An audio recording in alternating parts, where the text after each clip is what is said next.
Hello everyone, welcome back to another Age of Empires 4 commentary. I am Beyond, and as always, thank you so much for all the support in the past couple of videos, and the channel as a whole. I really do appreciate it, and I cannot believe the growth we've had over the past month. It's absolutely insane.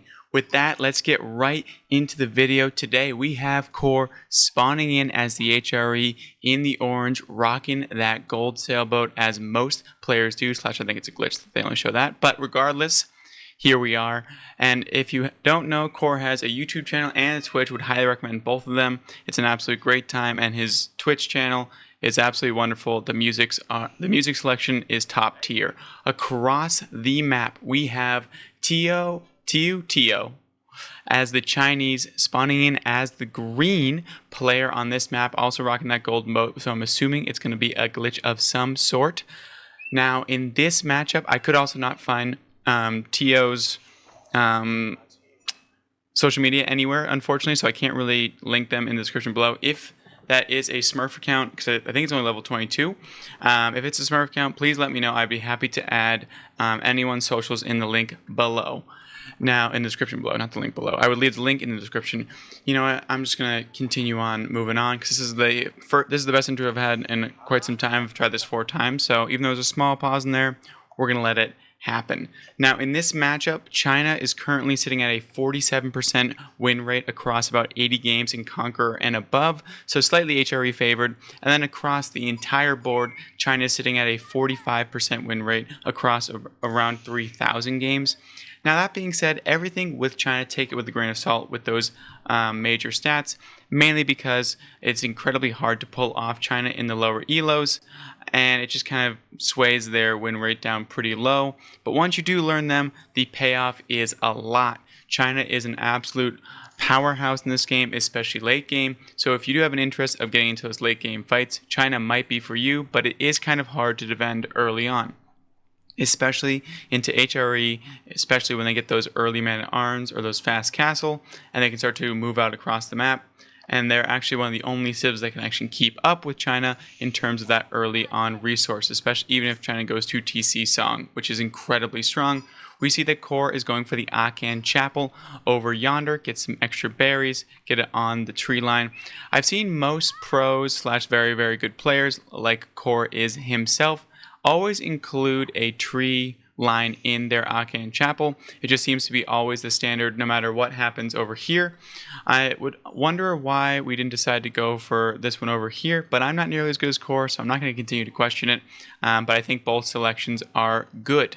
Now, that also might just be because he wants more food and more trees. I don't know what his exact build's going to be, so it might just be a little bit more advantageous at this spot. / that gold vein is pretty hard to defend. It is an absolute Narnia, so he might be a little bit worried about being able to defend that later on. But the Chinese aren't going to be moving out anytime soon. We have the Imperial Academy being dropped down right next to the TC. Pretty standard, an absolute plethora, a herd of sheep around, and the Imperial official getting so many taxes all at once. Now, if you have made this point in the video and you have been enjoying the content coming out of my channel, I would highly appreciate it if you left a like on this video, and then on top of that, if you subscribed. There will be new videos every single week, probably anywhere from 3 to 4. I'll be getting more and more new co-casters on as well. And if you enjoy seeing some platinum gameplay at the current moment, just reached platinum, no big deal. If you do enjoy seeing some platinum gameplay, I have been streaming about once a week on Twitch as well, my journey to platinum and now journey to diamond, which I'm happy to say is going quite well. Last stream went 5-0, so nothing but bangers over there. So if you do enjoy that kind of content, please do follow my links in the description as well. Now, in this matchup, it's going to be a little bit slow going. Nothing's going to be too crazy, nothing too spicy early on. Both sides are going to be looking to get to that either 2 TC or kind of a little bit of that Castle Age action. There's the Barbican going up on the forward gold vein. Usually sometimes you see this on the deer, but the deer is way over here or way back here, so there's no point in putting a Barbican over here. Not looking to really protect any berries, so the gold vein is a nice choice, and it protects this stone over here. I will say the stone is quite some distance away from Tio's base over here, which is very, very unfortunate. Now, Core is just practicing a little berry collection going on in the inspired range. Didn't get nearly as many sheep as his Chinese counterpart on the other side of the map, but has a nice prelate hanging out in here and just getting all the benefits of this Akan Chapel. We do see a good amount of people on gold, so might be seeing a fast castle from the boy Core. And yeah, I think both sides are going to pretty much leave each other alone. We have scouts going back and forth, just kind of waiting to see what each other's going to be doing. We do see that early barracks kind of pop up for Core. And we see a stable actually going up as well. So just in case if there is any shenanigans, Core will definitely do something about that. But the lone man-at-arms that's out on the map over yonder, just making the trek, the lonely journey. We have wheelbarrow going down as well in the top right-hand corner. So everyone's just ecoing up, and this is going to be a game where I feel like it's going to be an absolute battle at the Castle Age mark. This HRE, the one thing you can never take away from Age of Empires 4 is that it is beautiful. Honestly, like, look at how good these graphics are for an RTS. It's quite incredible. It's historically accurate. You absolutely love to see it. Yeah, this is the only man-at-arms going to be going down. Maybe Core just looking to get a little bit of harass over here because this Barbican will not be able to actually stop anything over here. It is in range of this, but Core could go back and forth and cause a little bit of harass if they do choose to get a second TC, which we see most Chinese players do. I will say on this map, it's incredibly hard to wall off, which the Chinese love to do. So it's going to be a little bit unfortunate for Tio because he's going to be dealing with a lot of men-at-arms and maybe a lot of horsemen in the coming moments. As we can see, Core's floating just enough resources to get that fast castle, where it's right before 7 minutes and we're already going to be going up to Castle Age. HRE are absolutely nutty. In that sense, at least we have 4 on gold over here for Tio, so I think it's going to be a fastest castle for the Chinese as well, but I don't really love that decision in the terms of going for trying to outdo what the HRE does very, very well. But maybe in this matchup, it's the only way you can really handle things, especially getting those early nest of bees. So when I say I don't love it, it means that, from my understanding, I always get into trouble when I try to do what the HRE does and try to do it better than them. I usually don't do that. So, but maybe because they are a Conquer Level 3 player, they know more than me, which is always going to be the case. So I take back what I said about don't love it, but I'm intrigued to see what happens from it. How about that? We have Regnants going down as well on the backhand side of Core's base. Going to be collecting those relics. We have a nice one over here. It's kind of convenient. This one's a little bit advantageously split towards both players, and Core's going to be looking to get this one pretty quickly. There is the Astronomical Clock Tower. Just kidding. There's the Astronomical Clock Tower. So the nest of bees is the decision to protect themselves, but I believe Core is going to be more focused on those relics early on, and the nest of bees are more of a turtling type of style until you get at least 3 or 4 of them, at least 2 of them at least, to really pepper down, especially the HRE into Castle Age men-at-arms. They are pretty tanky, so it takes quite some time before the roasty toasty session of those nest of bees kind of takes into full effect. Core has these early horsemen out here as well to get that early map control, and it's going to be sending out prelates early on, securing both of these locations. The second the Regnants pops up, he will be securing 2 relics for himself. So we just have to wait and see. There we go. Boom 1 and boom 2, boom 2, boom 2, boom 2. So a quick 1-2 punch there from Core. We love to see it. We see actually a Lancer coming out, which is actually a kind of a nice play here for Tio, trying to beat him to those relics. But unfortunately, Core had the prelates in the pocket waiting to go, and there's already a relic in the forward outpost over here protecting his Akan Chapel placement, and this one is already safe and sound in the base of Core. So Core just needs to get 1 more for this Regnants Cathedral to fully pay off. And I wouldn't be surprised, and he already has a guard over here for this going forward. So this is actually a great, unfortunately but the relic does get a little bit farther away, so it's more towards Core, but this Lancer did pay off, so I do actually like this adaptation here from Tio. It's actually going to be killing off 2 prelates, so this Lancer is well worth it. Oh, just kidding. 1 does survive, luckily, over here. But we see another prelate over here moving forward and going to be securing that 3rd relic. Now, this relic over here is going to be probably secured by Tio himself. This is going to be the newest, this is going to be the hotly contested relic of the day for sure. We can see this Lancer moving out. We see that Core and his horsemen are moving over here, but this Lancer actually took the perfect defensive beeline right to this prelate, and this prelate's going to be going down for sure. So this Lancer has fully paid for themselves and then some. This is a wonderful adaptation here from the Chinese player to really put the pressure on Core to make sure he actually has to spend some resources to get these relics. We do see a HRE Knight though now in the mix, 2 Lancers over here, and we see some Spearmen over here, which if they move over, they're going to absolutely change the tide, and as you can see, there they go, and it's going to have to be backing off for Tio, so that means a Prelate's going to be moving over yonder quite soon. There's even more support coming over here for Knights coming out of Core, so investing that relic money to get secure yet another relic, it's going to be 4 for Core, so sitting in a great position. It's incredibly hard for the HRE. It's incredibly hard for the HRE to kind of lose in this matchup once they secure 4 relics. It's definitely very, very possible, especially with nests of bees. We don't see any nests of bees coming out just yet.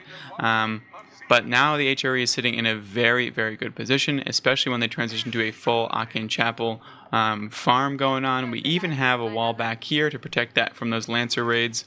And Core is getting all the food he could possibly need, safe and sound in the safety of his own base. And we see plenty of wood coming in as well. We can switch over here to the 1 per minute. We have 0 food actually coming in, so now these should be coming in quite quickly once the berries start to go, and there we go. It's back up to normal. This relic is going to be hopefully secured from our Chinese friend over here. Already switching to granaries though, a nice transition. Does look it's going to be like a nice beautiful transition back here, and actually deciding to go after these deer on the backhand side before going to a full farm transition, as it's quite expensive. Now Core is going to be moving out with this force over here. 4 Knights involved with 2 cavalry on the back and side. They can do a lot of damage, especially to this very susceptible granary. As the Chinese, it's one of the most important things is to protect your farms. If the Chinese do not have access to those farms, those granaries are not up and running, it's going to be really, really rough for them. I do like this wall over here from Tio is going to be protecting a run by from these HRE Knights, but HRE Core sees that there's a lot of crossbowmen and a lot of lancers hanging out by this farm transition, so he's going to have to back off because it's not going to be find any room over there. We might get a cheeky snipe on this villager. Does get a cheeky snipe and is going to be pulling out just in time. Is going to get half health on a knight, so definitely going to be worth it. But these Chinese villagers build so quickly, so that wall will be going up quite soon. I will say some unfortunate micro are going to be pulling back quite quickly. I was going to say you do not want to be leaving those squishy archery units out and about like that. Even though they do counter the knights, they counter them when they are able to shoot and not be hit in the face. Honestly, that's pretty much with most things in the world. They do pretty well when they're not getting punched in the face, especially by a lance from a castle age knight. Never going to be a good thing in that sense. We do see that Core is now getting all of his economic upgrades to really set his economy into place. And actually, Core might be going for a quick Imperial. This might be an Imperial before 15 minutes, which is actually insane. And if these knights actually move over here, they can actually defend this Lancer raid over yonder. We can see that the Chinese player is also thinking about maybe, I don't know, maybe going up, maybe pushing, kind of caught in between a little bit here, going for a full transition on the backhand side and just setting up his economy. But if you're going to have to one basing an HRE is going to probably lead to a very, very rough time. Yes, Tio is sitting by a 13 villager lead, but with the prelates and all this protection over here, Core's villagers are just producing essentially the same at about a 40% clip. And honestly, right now they're about up by 40%-ish, so they should be in a totally fine position. Core also has the springhold emplacement over here and has found an absolute plethora of villagers over yonder. They are able to escape, but 3 have gone down, and now Core is going to be absolutely printing villagers with the Swabia. With this up in place, look at all of these villagers. They're going to be coming out like no one's business and actually can just fully move on. Watch how fast this number over here kind of moves up. And at this point with the Swabia as well, These raids don't mean anything at all. With these upgrades coming in, we're going to be getting the Tith Barns as well, which is going to make those relics even more valuable. And not enough to defend over here, but with all this, the TC, with additional towers that have relics in them, and those spearmen, this raid's actually going to be going down quite nicely. A prelate's going to be running for the hills, is going to get inside. It does not actually, it takes a tumble right before, but is traded out for 2 Lancers, which is, I mean, definitely still a decent trade. And Core is now in the wood line over here, causing absolute havoc. 7 villagers, 8 villagers have gone down, and with the House of Swabia, now Core is almost pulled even at this point on that villager count. And if you are even with the HRE and they are Imperial already, you're going to be in for a very, very rough time. Now, HRE villagers are so valuable. Actually, doesn't even get 1 because unfortunate, they decide to focus the farm instead. But this tower is actually pretty monstrous, throwing absolute seeds. The Tom Brady of towers over here. And Core's army was finally able to be picked up and secured. Actually, a few do get away just in time. But now Core's going to be able to transition to just army. At this point, he's already Imperial. He's getting those upgrades as well. Do we see a blacksmith coming in anywhere? We do not just yet. I'm sure we'll see one quite soon to start getting these upgrades over here. But look at all just sitting with relics. Actually, this one relic is still up. I'm surprised. Maybe Tio just realized it wasn't worth the investment to get that one relic. I think it would be. But unfortunately, maybe just isn't thinking about that right now because of all the raids. Has lost 8 villagers. As you can see, Core is now pulled ahead. The relic is now being deposited into a new tower to secure even more safety for Core's base. This is what you want to do as the HRE. It's a really good example. Pull those relics out of the Regnance Cathedral and get them into keeps, get them into towers. They become so much more powerful with this, as you can see. Look at just how strong it is with that relic garrison. 50%, 35%, 25%, 20%. Sounds like an absolute auctioneer, and it's absolutely wonderful. The HRE love kind of hanging out, and here comes the Imperial Knight upgrade, which is going to be absolutely brutal. We do see an unfortunate chop through over here, so Tio's going to be able to respond finally with getting a few villager kills. But honestly, at this point, and with the hand cannon in placement of this tower, throwing absolute seeds. Look at that. These Lancers are getting absolutely annihilated. The Swabia is actually a place where they can securely stay, and there goes another cannonball shot at a Lancer. Makes it nice and easy. But Core sitting in a great position, also has back gold over here, very safe and sound. Can also move out to this one quite comfortably with a kind of a relic jump over here. Setting up infrastructure to build a ton of stables, archery ranges, whatever he pretty much needs galore. These Lancers can't even get anywhere close to these because these 2 relic infused towers are doing so much work. And it's just becoming easier and easier for himself. We see all these upgrades coming out, but we still don't see anything over here. Yeah, for the blacksmith, unfortunately, I don't see anything over yonder. But it doesn't really matter at this point because Core has taken 9 villagers down, now up by 11 villagers, 12 including this point, and just putting on an absolute clinic to show the power of late game HRE. This is going to be incredibly scary. We do see a beautiful, absolutely Mona Lisa beautiful look at this farm transition. This is gorgeous. This is exactly what you want to see. We'll need to drop down another granary pretty soon, but Tio is sitting in a very good position, going to be going up to that Imperial Age as well. And when you get Imperial Age as China, you can also get up to those Palace Guards level 4, and they can run almost as fast as a knight. So look out for those in the coming moments. We see a plenty of crossbowmen to take out to deal with this army, but the army has really no armor at this point. It's all horsemen and spearmen. So Core is deciding to go for the quote-unquote cheaper version, but not really. It's just going to be Imperial Age upgrades. The Spirit of the Way is coming out as well. Where is it going down? It is going down over here near the wood line. So it's actually going up quite quickly. So the age up will be popping quite soon. We can see that Core is getting all these upgrades. The Man at Arms is also getting the upgrades as well. So the HRE army is going to be quite spooky, but so will late game China. So I'm excited to see this first initial clash. We haven't seen much aggression besides a few raids here and there. There is the Imperial Age, 1 base HRE, one base China, but Core knows at the current moment he does have the advantage with these upgrades, so I wonder if he decides to move out before Tio decides to get a few of upgrades on his own, because once we get into those upgrades, here they come. The first one will be the pivotal crossbowmen, but they're not going to have that much value into this army at the current moment. Not too much. We do see some nice scouting here from Tio switching up to these spearmen as well, because he sees a lot of horsemen in the mix. We only see a few palace guards, but a lot of lancers, and Core's going to have a lot of these spearmen in the mix, and also a lot of men at arms. We see a culverin as well coming out to snipe any nest of bees that possibly could pop out and do a lot of damage to this very squishy army in the backhand side, especially these veteran spearmen. That will probably be the next upgrade the Core goes for, is get these upgrades on these spearmen, since he's floating 16 of them at this point. And we're looking to see, we're also securing this forward goal. We're going to be dropping a keep over here. Might even deposit a relic if needed as well. So there's the first crossbowman upgrade. This entire army is going to ding up to that gold level. Here we go. 3, 2, 1, and boom. Look at that. Look at how beautiful those things are. Little golden hats and all.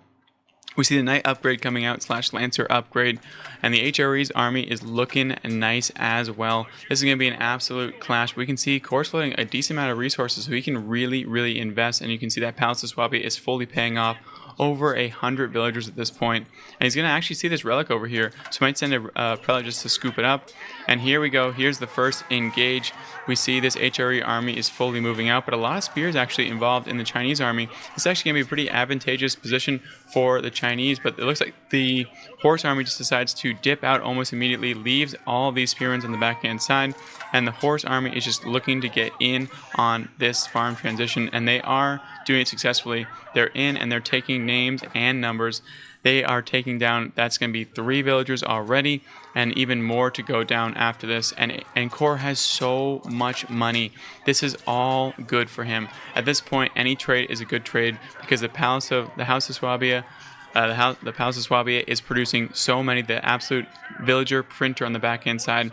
So the more he gets, the better at this point, and he is feeling the full, essentially the full wealth of the HRE army. Now, normally China is also one of those ones that they don't mind trading too much, because their economy is going to be fully fleshed out, and they have a decent economy in the backhand side, and they've also found this gold vein, and these lancers do not care about this keep in the slightest. They'll be pulling off just now. But does pick up 3 more villagers, and this outpost is not able to get in just in time. But this keep is going to be getting some more fortifications, and as you can see, it's going to be getting so much protection over here. Now, this is the main force that's going to be taking down all of these armies over here. We're seeing a hand cannoneer transition as well, floating a ton of gold, but that's probably because food, because of this beautiful farm transition over here by the Akan Chapel.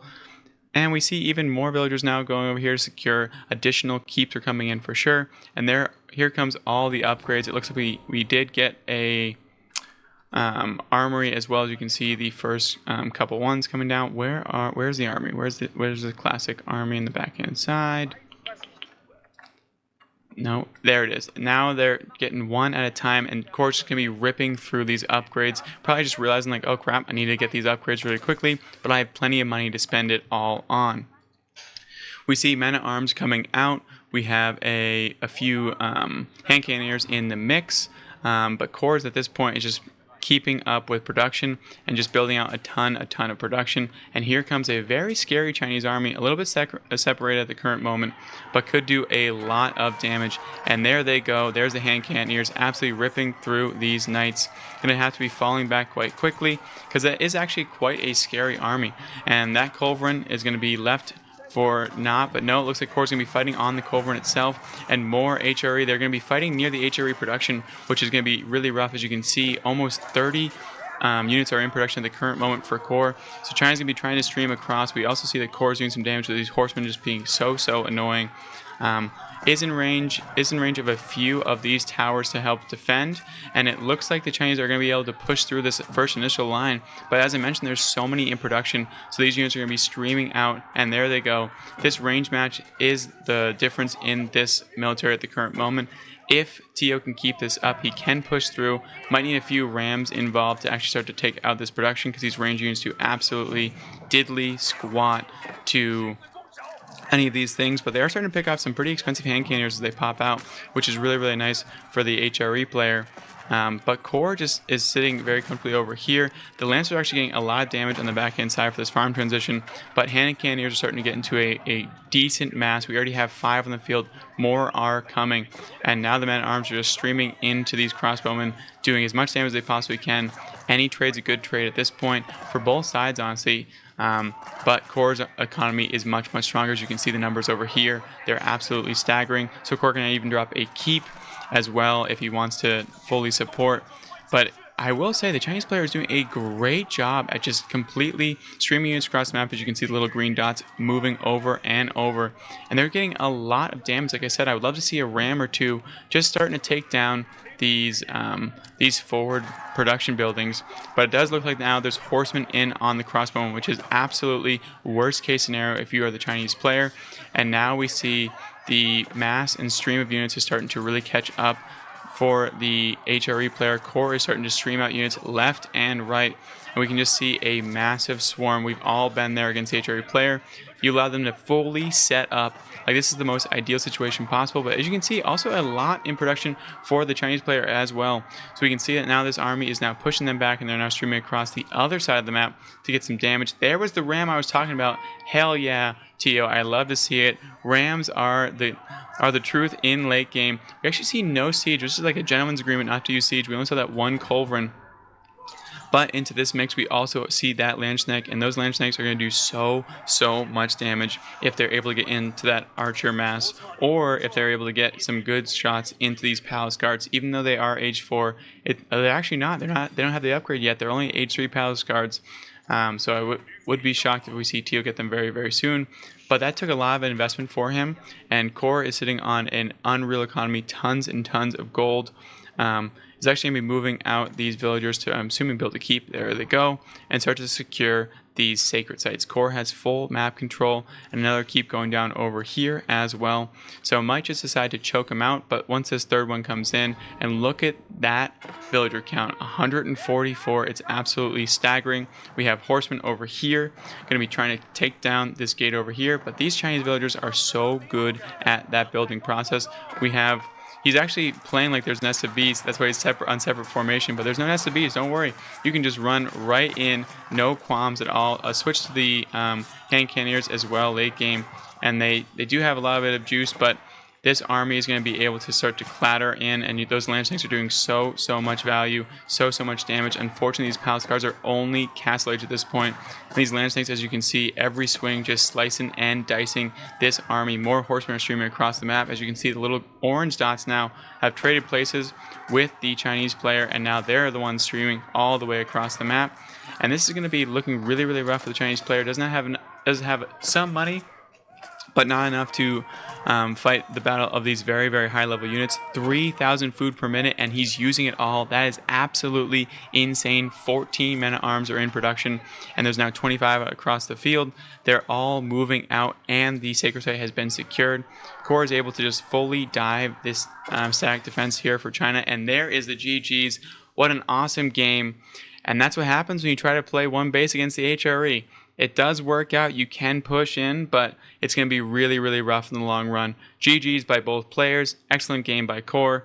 And if you did enjoy the video, please do drop a like and subscribe to the channel. I'd really appreciate it.